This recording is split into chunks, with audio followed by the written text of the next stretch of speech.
Thank you. And I want to congratulate the folks from Murrells Inlet. That was your data, long-term trends, that helped stimulate part of that coastal ocean acidification work. And then the data collected during the project, as you saw, turned out very, very well. So congratulations to you folks.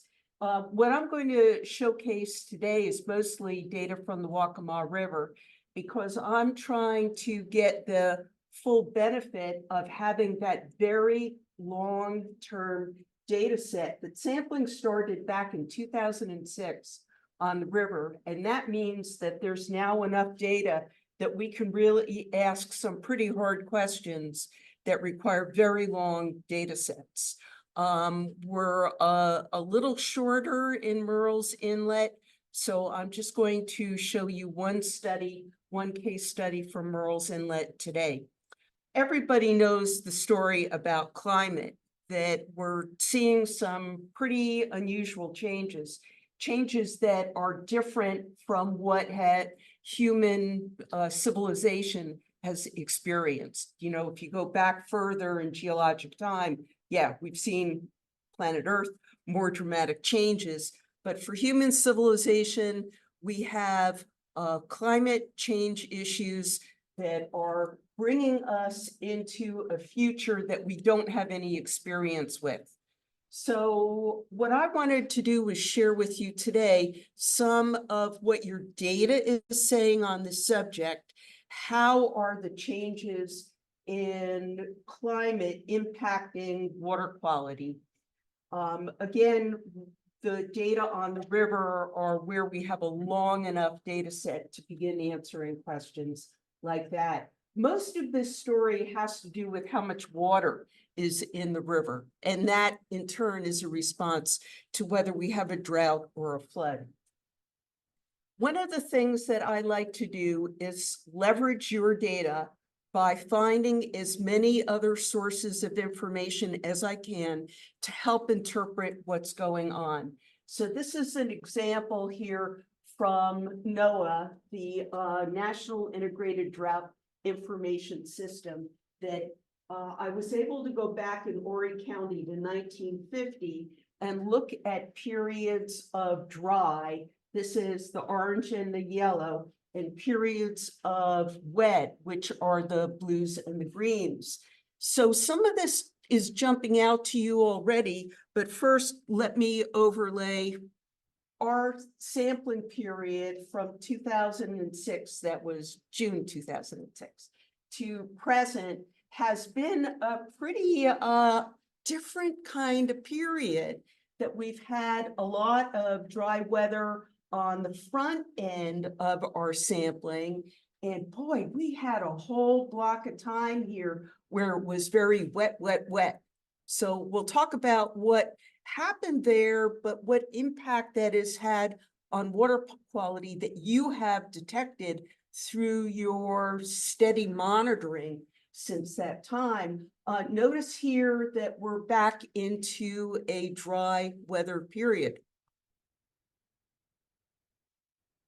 One of the places we go for data to tell us whether it has rained or not is from another volunteer monitoring program, the NOAA Rain Monitoring. How many of you are participating in this program? Me too. Yeah. So what we did was, for your data set on the river, began pulling in the volunteer rain monitoring program data. We started back in 2007. So I can't go back to 2006 by downloading the rain data from our volunteer monitoring web app. And I didn't, Victoria knows I'm looking at her to see if we could go back in time and download data direct from NOAA, but on our web app, we only go back this far. And what I did here was I summed up the annual rain accumulation to just give you another gut feeling for, yeah, it was dry early in your monitoring record because it didn't rain that much. And boy, we had a pretty dry year in 2002. And then starting in about 2013 or so, it was raining, raining, raining, raining. So the impact of rain is felt on the Waccamaw River in terms of the water flow, where we measure water flow in cubic feet per second. And this is the record from the United States Geological Survey. I only went back to 2006 here, but their data also goes back into 1950. So I want to also thank the counties again for helping support the cost of collecting this discharge information. And I think Georgetown is also helping support some of the United States Geological Survey discharge data collection on the lower end of the river. Horry County is covering the upper end. All of these jagged lines in here tells you that the river is responding to rain events, the discharge, the flow goes up and the flow goes down. And generally the water level is going up and down in concert with the flow. So we've had periods here starting back in the beginning of the program of very low flow. It was dry here. We had another big dry period in here. And then here's that 2002 very little rainfall I was talking about. So keep in mind where these red boxes are when we look at your water quality data. We had little dips of low flow here in 2014 and in 2019. Now, of course, we also had periods of high flow, that 2013 to about 2020. And that was largely 2013, 2020, a consequence. These numbers got turned the other way. A consequence of hurricanes. How many of you were here back in 2013, 2014? Okay, so do you remember? It was just like crazy. One year after another, we had these really big hurricanes that brought flooding into the Waccamaw River. And it felt like, oh no, this is the new normal. I remember Kara saying, if we have one more Florence event, I'm out of here. And things did taper off, you know, to the point where here we're back into a situation of pretty dry weather. And again, this is data from NOAA packaged up as a drought document. Yeah, we had 70 inches of rain in 2020 because there was one hurricane after another. And then quiet. Well, we'll see what 2024 brings. Okay, now with that setting, we've had periods of dry, we've had periods of wet. Let's look at your water quality data.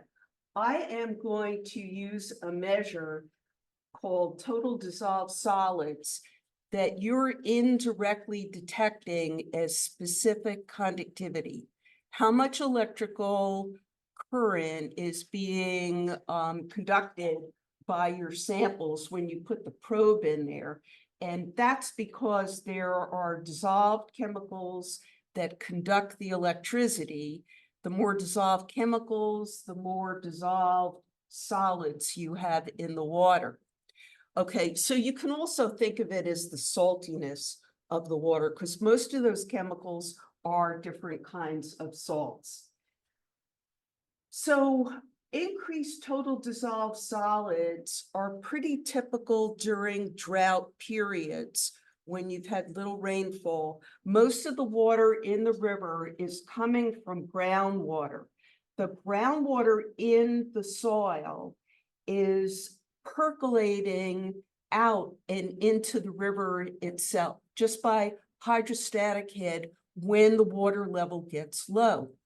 So the presence of groundwater is really easy to see in your data set from an increased level of total dissolved solids. And I figured somebody's going to ask, well, why does the groundwater have high levels of total dissolved solids? It's getting it by dissolving chemicals out of the soils and the rocks that are naturally present. So that's a natural process. Okay, here's your total dissolved solid data. I got this from the web app that everybody can jump on and look at their data. And I put up here, I clicked on every sampling site except for mine because I sample every other day. So I have a different sampling frequency than you guys. So I've got Babson's Landing and Pireway. I know somebody's here from that site. Thank you very much for doing I know that it's very hard to go out there. You have a long drive? It's not so bad. It's not so. Thank you. Thank you for doing it. Because there's always something interesting going on up at that site. Highway 9, Tish and Reeves Ferry, you guys, the Conway,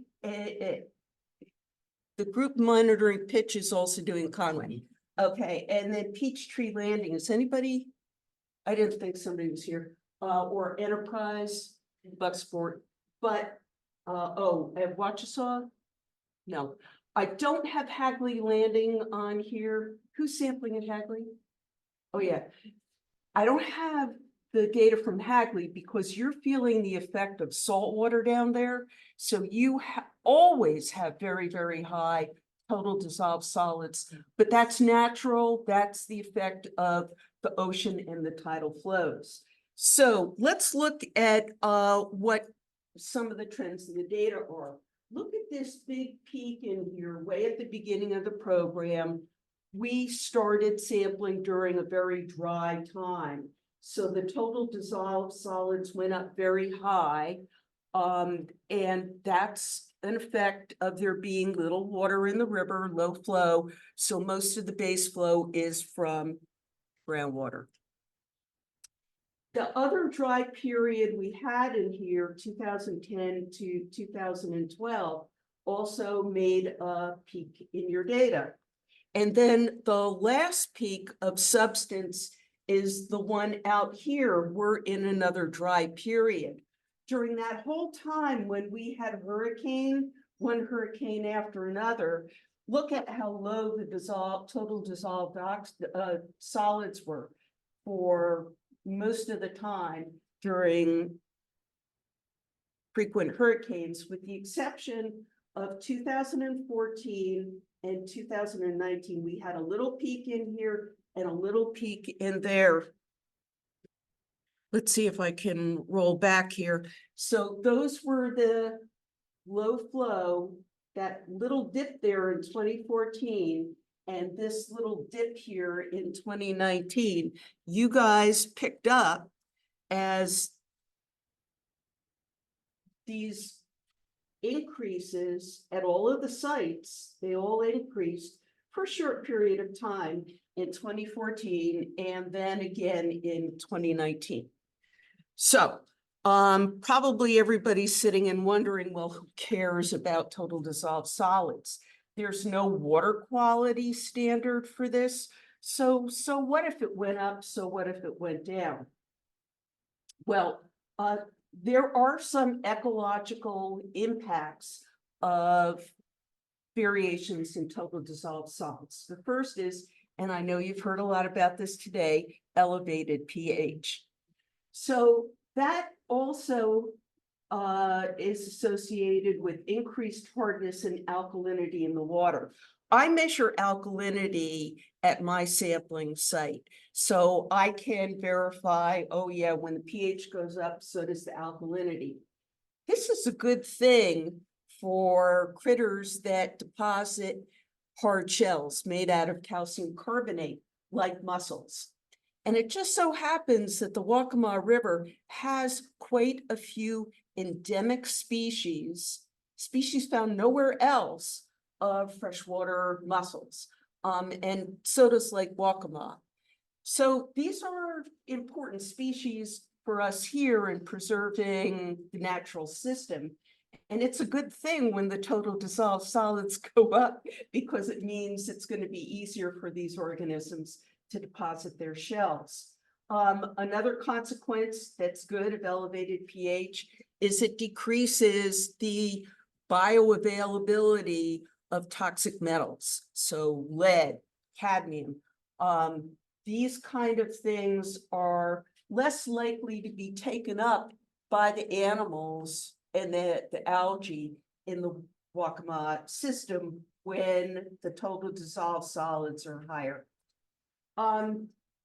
One of the other consequences of low flow is that there's less hydrological connection between the adjacent swamps and the river itself. Now, that connection is what gives us the black color to the Waccamaw River, that the dissolved organic matter, it's like brewing a cup of tea, washes from the swamps into the river when the water level is high enough. So you may have noticed during your sampling that the color of the river does change over time. Sometimes it's very dark black and other times not so much. So when there is less rain, there's less water in the swamps and less color supplied to the main flow of the river. So you have less dissolved organic matter. That organic matter is used by native bacteria when they metabolize to get their food energy. They use oxygen and cause the oxygen levels to get really low in the river.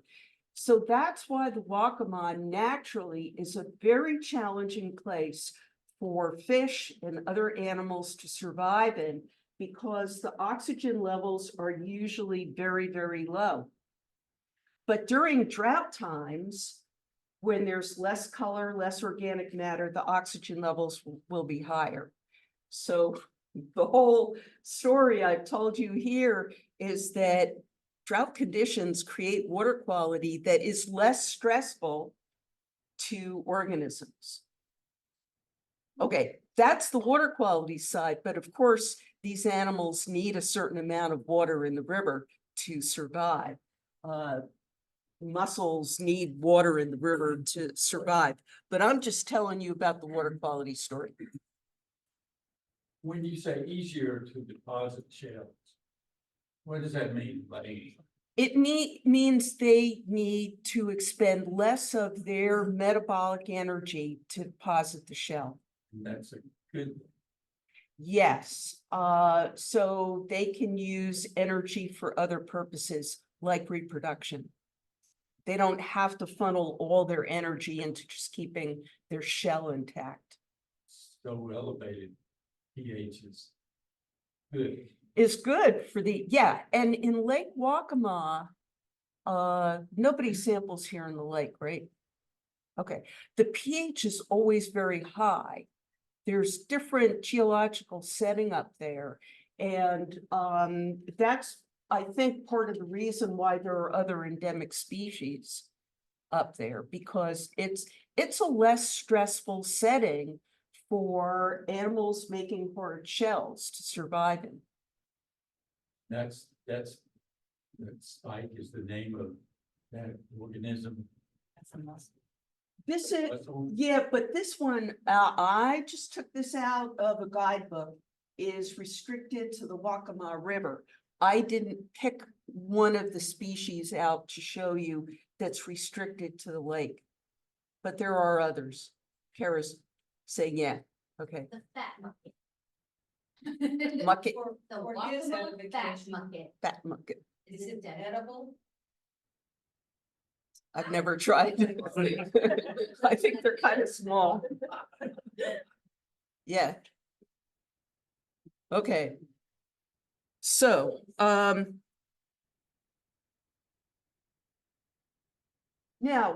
what about total dissolved solids in Murrells Inlet?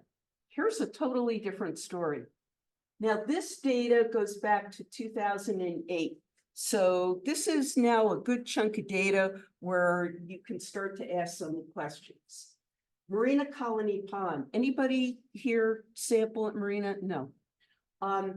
Going back to 2006 to present, it looks like the data are very, very scattered here.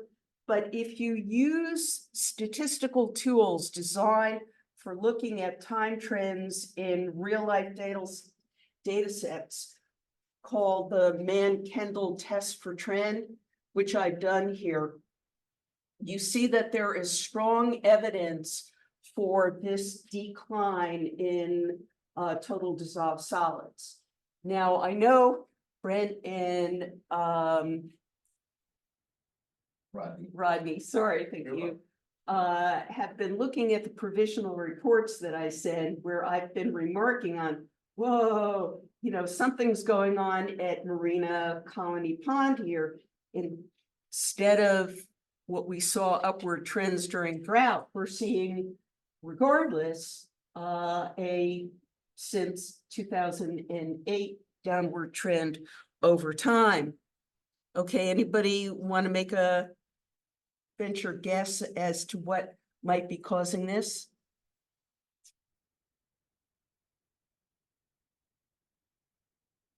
No? More surface, impervious surface. Yeah, I think so. I think there has been a change in the hydrology in this little subwatershed that is permitting more rainwater to get off and down to the sampling site. So what I did here was I pulled out what's going on in the watershed from the watershed plan, the Murrells Inlet watershed plan, where all this careful mapping was done. And Marina Colony Pond is down here. So I zoomed way in, and these blue lines are the flow paths of water. I highlighted the ones in the Marina Colony Pond little watershed in red. So there's an arm that goes this way, and there's an arm that goes this way. And I think all of this is highly modified by ditches and piping. So it's a tricky thing to trace the water pathway. Using Google Earth, you can see, here's Marina Colony Pond right in here. You can see from where the green parts are probably where the water above ground is moving. So this is where I would go to look, where has new development come into place that could have changed the hydrology.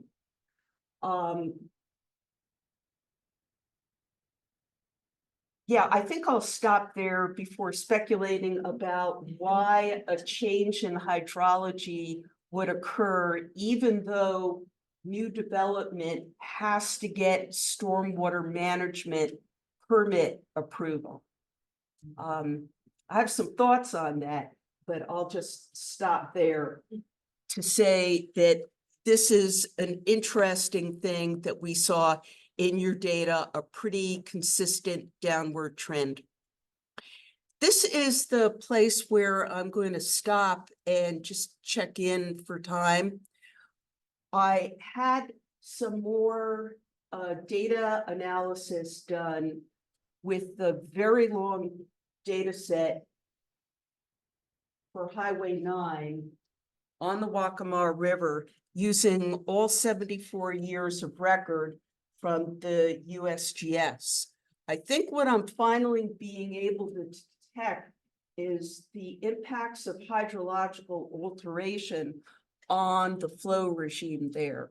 That it's not just response to drought and flood, but the response is being modified by hydrological alteration from the impervious surfaces and ditching and draining.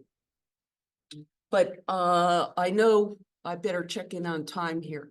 Yeah, I don't want us to rush through that because that sounds really interesting and I think it's something we could all learn from. So can I have you commit to doing a longer talk at a later date? Yeah. Okay. Yeah.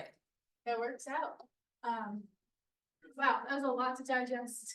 And that was great. When you use the term discharge, I think of discharge as inflow of water. But I don't know what you mean when you brought that up in the beginning.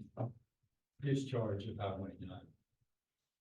Cubic feet of water moving past you every second. Oh, okay, that's flow of the river. It's flow of the water. Okay, Yeah, I yeah. understand.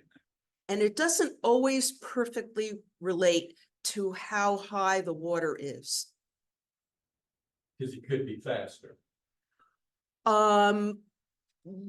Yes, but so it depends on the shape of the channel about how much water can pass you by in a unit of time, as well as the velocity of the water. Yeah. I mean, Highway 9 has a lot of different paths. Is there one that's kind of central? Yes, there is a main channel there. The USGS sensor is mounted on the Highway 9 bridge, right? Yeah. Yeah, you can see it. It looks like a little hat that's Yeah. sticking. Yeah. We have them at Batson. Don't think there's one at Powerway, but there is one at Batson. Yeah, that's courtesy of Christine Ellis that she really pushed. I think there's one at Freeland also. I see that there are two new ones at Reeves Ferry, and I forget the other place that there's now a flow sensor. So I think everything got prepped up here in anticipation of the next hurricane season. I was just going to show you.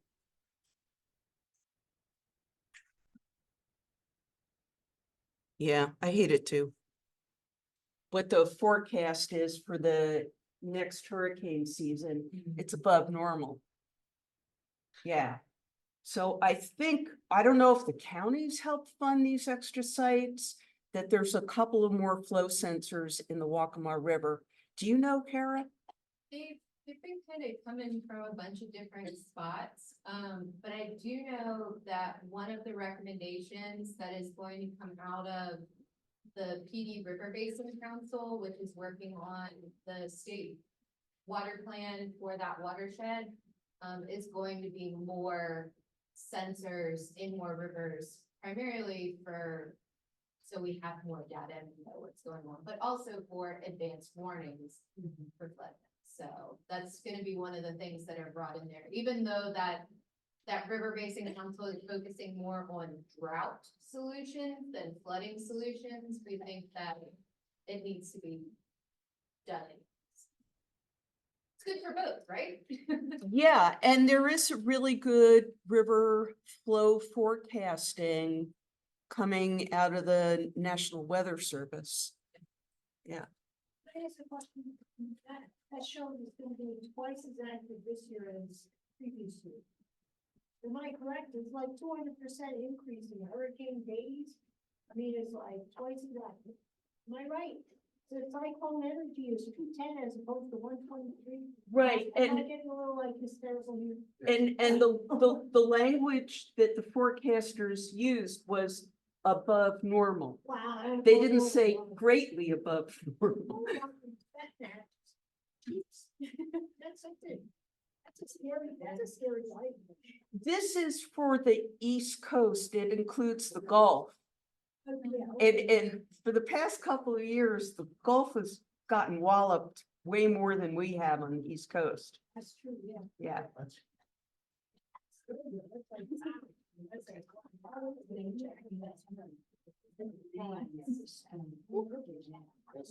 Thank you. Thank you. Susan.